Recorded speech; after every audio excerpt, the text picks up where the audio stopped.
तो मेरे सभी प्यारे दोस्तों, फिर से एक बार स्वागत है आप सभी का वेदांत महाराष्ट्र 11-12 पे। और आज हम बात करने वाले हैं ऐसे टॉपिक के बारे में जो कि बहुत ही ज़्यादा एक उलझा हुआ टॉपिक है। बहुत सारे बच्चे बोलते हैं कि सर ये नहीं हो पा रहा है फिजिक्स में।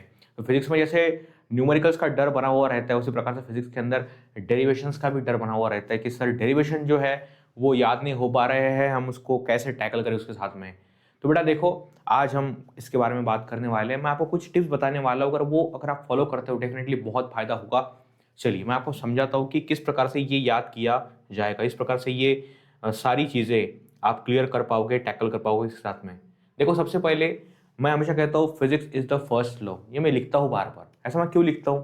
देखो, मेरा इतना सिंपल सा कहना है कि आपको फिजिक्स से एकदम जुड़ना पड़ेगा। आपको अगर इंटरेस्ट है तभी ये बात होने वाली है, क्योंकि फिजिक्स एक पहाड़ है, इसको चढ़ना बहुत मुश्किल है। इवन 11-12 के किसी भी टीचर को आप पूछ लीजिए, 11-12 का फिजिक्स को कंप्लीट पढ़ाना कितना मुश्किल होता है। ये तभी हो पाएगा अगर भाई तुम उससे प्यार करते हो, अगर तुम्हें इंटरेस्ट है फिजिक्स के अंदर, तभी ये बातें होने वाली है, अदरवाइज कुछ नहीं होने वाला। तुम्हारा इंटरेस्ट है, मैं सबसे पहले बच्चों को यही पूछूंगा कि भाई तुम्हारा इंटरेस्ट है कि नहीं है, क्योंकि ये इंटरेस्ट के सिवा बात नहीं बनने वाली।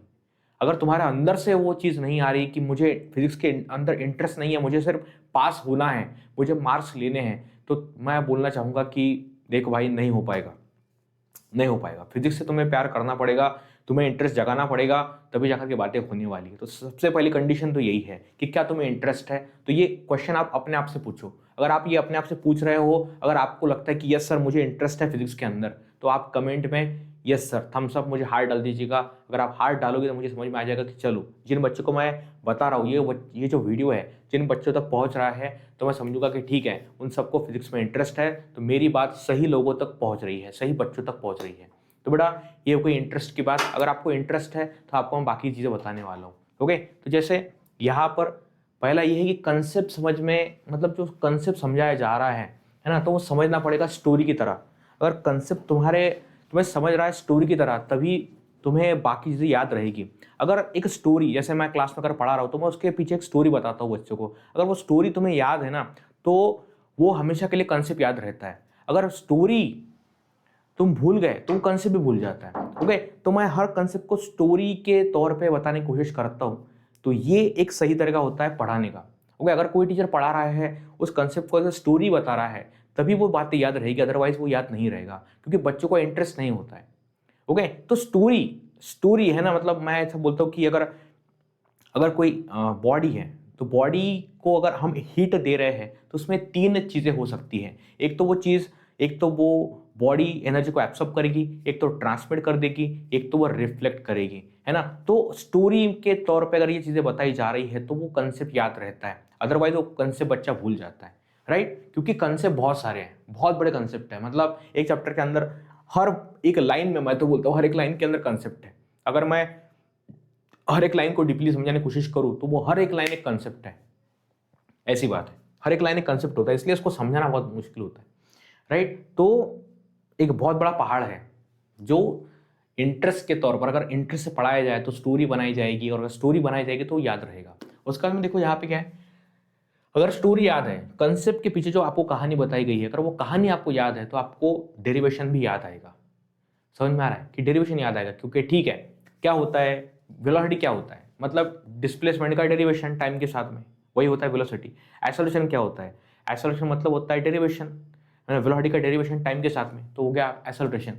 ओके, तो फोर्स इक्वल टू क्या होता है? Mass into acceleration. अगर मैं ऑसिलेशन पढ़ रहा हूँ तो वहाँ पे क्या होता है, वहाँ पे जो डिस्प्लेसमेंट है, तो डिस्प्लेसमेंट को वहाँ पे दिखाया जा रहा है X is equal to A sine omega T plus five, है ना। x is equal to A sine omega T plus five के तौर पर दिखाया जा रहा है डिस्प्लेसमेंट को। अगर इस डिस्प्लेसमेंट को अगर मैं डिराइव करता हूँ टाइम के साथ में, तो वहाँ पे फॉर्मूला बनेगा वेलोसिटी का, वहाँ बनेगा formula A omega cos of omega T plus five, ऐसा फॉर्मूला बनेगा वहाँ पर। ओके, अब उसको मैं फिर से डिफरेंशिएट अगर करता हूँ तो वहाँ पर क्या मिलेगा मुझे? वहाँ पर मुझे वही मिलेगा कि D V upon D T, मतलब एक्सेलरेशन। तो मैं A omega cos of omega T plus alpha का मैं डेरिवेशन कर रहा हूँ, तो मुझे मिलेगा minus A omega square in bracket sine of omega T plus five.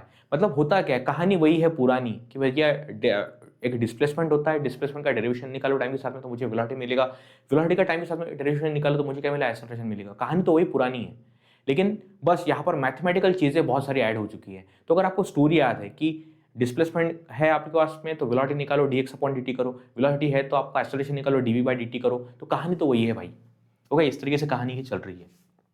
उसका में देखो जो भी डायरेक्शन क्लास में पढ़ाया गया है तो उसको एक बार लिख के देखना पड़ेगा। अगर लिख करके देखोगे नहीं तो वो चीज़ें दिमाग में जाती नहीं। दिमाग इतना एक्टिव होना चाहिए कि देखो बच्चा जब क्लास स्टार्ट होता है ना, बच्चा मतलब मैं चाहता हूँ कि इस लेवल ये होनी चाहिए, एक्सपेक्टेड लेवल ये होती है, बच्चा यहाँ पर होता है।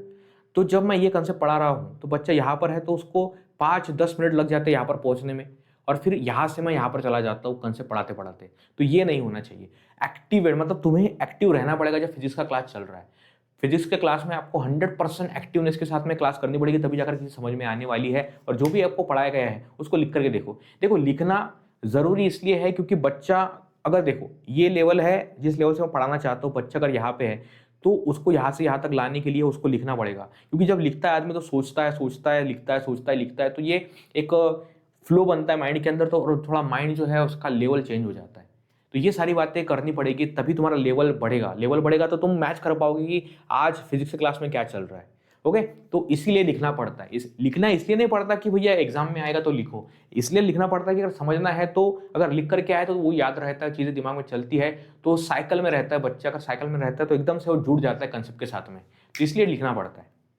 ओके, उसके बाद देखो बेसिक कंसेप्ट की लिंक आपके दिमाग में होनी चाहिए, है ना। देखो बेसिक कंसेप्ट बहुत सारे हो चुके हैं, है ना। देखो मैं ऑसिलेशन पढ़ा रहा हूँ तो उसके अंदर फोर्स की बात हो रही है। अगर मैं फ्लूइड मैकेनिज्म पढ़ा रहा हूँ तो उसके अंदर बॉयंट फोर्स की बात हो रही है। आ रही बात आपको समझ में? प्रेशर की बात हो रही है, सारी चीजें वही वही है। प्रेशर की बात हो रही है, फोर्स की बात हो रही है, उसके बाद में डिस्प्लेसमेंट की बात हो रही है, वेलोसिटी की बात हो रही है, एक्सेलरेशन की बात हो रही है। यही तो है हर जगह पे, और क्या है। ग्रेविटेशन में भी यही था। ओके, उसके बाद में ऑसिलेशन में भी यही है, मैकेनिकल प्रॉपर्टीज ऑफ फ्लूइड में भी यही है, रोटेशन डायनामिक्स के अंदर वही है। मतलब फोर्स लगाओ टॉर्क होगा, टॉर्क अगर थोड़ा दूर लगाओ सेंटर ऑफ मास से तो वो एक गोल बॉडी गोल घूमने वाली है, वहाँ पे टॉर्क क्रिएट हो जाएगा।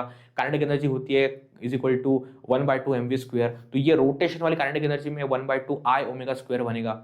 मतलब कहानी तो वही है ना, वही वही बातें बताई जा रही है। लेकिन आपके दिमाग में अगर लिंक तैयार हो चुकी तो आप समझ पाओगे कि अरे ये पूरा जो कंसेप्ट है भैया एक ही है। मतलब ये एक ही बेस के ऊपर पूरा चैप्टर बनाया गया है, इसके अंदर दूसरा कुछ है ही नहीं, है ना। कोहेसिव फोर्स क्या, एडहेसिव फोर्स क्या होता है, फिर से फोर्स की बात हो रही है, फिर से एंगल की बात हो रही है, उसके बाद में फिर से फोर्स का रिजोल्यूशन हो रहा है। बातें तो वही हो रही है, अलग तो कुछ है ही नहीं। इसलिए बातें वही वही है चीजें, मतलब बेसिक कंसेप्ट तो वही है। तो आपके दिमाग में अगर लिंक है, ओके ठीक है, पहले पहले किसकी बात होने वाली है, पहले फोर्स की, पहले डिस्प्लेसमेंट की बात होने वाली है। अब लीनियर, अगर लीनियर मोशन है तब भी क्या होने वाला है, लीनियर मोशन के अंदर भी पहले डिस्प्लेसमेंट की बात होने वाली है, फिर वेलोसिटी की बात होने वाली है, फिर एक्सेलरेशन की बात होने वाली है, फिर फोर्स की बात होने वाली है। सारी बेसिक चीज तो वही है, इसके अलावा है क्या, इसके अलावा कुछ है ही नहीं। ओके, ऐसा होता है। तो ये सारी बातें अगर कंसेप्ट आपके दिमाग में है तो ये बातें बनने वाली, अदरवाइज नहीं बनेगा, अदरवाइज नहीं हो पाएगा। अगर आपको इंटरेस्ट है तभी ये सारी बातें होने वाली है, राइट। इसके अलावा अगर आप एकदम से बिना हाफ हार्टेडली फिजिक्स की पढ़ाई करोगे तो काम नहीं बनने वाला। आपको पूरे इंटरेस्ट के साथ में फिजिक्स की पढ़ाई करनी पड़ेगी। ठीक है बेटा, तो ये सारी बातें याद रखिए। इसके अलावा अभी वेदांत तो आपके लिए क्या क्या नई चीज़ें लेकर के आया है, तो बेटा वेदांत तो आपके लिए लेकर के आया है बहुत सारी बढ़िया बढ़िया बैचेस, है ना। देखो सबसे पहले तो बुक अपने पास में है एमएसटी सीटी का। ये अगर बुक पढ़ते हो आप, प्रिपरेशन करते हो इसके अंदर से, तो सीटी का प्रिपरेशन बहुत आसान हो जाएगा, राइट। ये बहुत आसान होने वाला है। बाद में आप देख सकते हैं कि जो 11th वाले बच्चे उनके लिए हमने एक पेड बैच लाई है जिसके अंदर काफ़ी सारी चीज़ें हम पढ़ाते हैं बच्चों को काफ़ी बढ़िया तरीके से। तो न्यू बैच है, उसके बाद अपने पास शौर्य बैच है। उसके बाद में आपने देखा होगा कि 12th वालों के लिए हमारे पास में क्या है, मोरिया बैच है। 12th वालों के लिए हमारे पास में क्या है, मोरिया बैच है। ये मोरिया बैच 12th वालों के लिए, ठीक है ना। तो ये इसमें एमएसटी सीटी और बोर्ड का प्रिपरेशन किया जाता है, ओके ठीक है। उसके बाद में आईबी सेट की एग्जाम होती है। मतलब कोई भी ऑनलाइन कोर्स अगर लेना चाहते हो, कोई भी अगर आप ऑनलाइन कोर्स लेना चाहते हो तो ऑनलाइन कोर्स में मतलब ऑनलाइन कोर्स अगर आप लेते हो, राइट, ऑनलाइन कोर्स को लेने के बाद में अगर आपको अच्छे मार्क्स मिलते हैं, मतलब ऑनलाइन कोर्स आप ले रहे हो तो उसकी फीस कितनी, आप मान लो 6,000 रुपये इसकी फीस है। इतनी तो होती नहीं है, बहुत कम है, 4,000 रुपये है। मान लीजिए कि 4,000 रुपीज़ उसकी फीस है। और आपने आईबी सेट की एग्जाम दे दी, उसके अंदर आपको अच्छे मार्क्स मिल गए, तो हम क्या कर सकते हैं, हम ये कर सकते हैं भाई कि आप मतलब आपको अगर अच्छे मार्क्स मिलते हैं आईबी सेट के एग्जाम में तो आपको कोर्स की फीस में 90% तक ऑफ मिल सकता है। मतलब जो 4,000 की बैच है उसके लिए आपको सिर्फ 400 रुपये ही देने पड़ेंगे, 90% आपकी फीस जो है माफ़ हो जाएगी।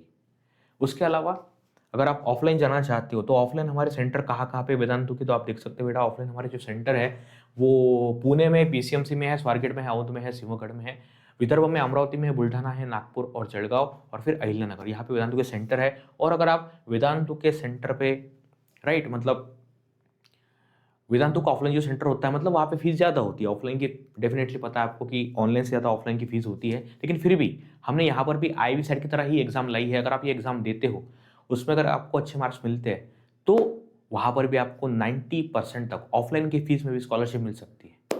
ओके बेटा, तो चलिए यहाँ पर रुकते हैं।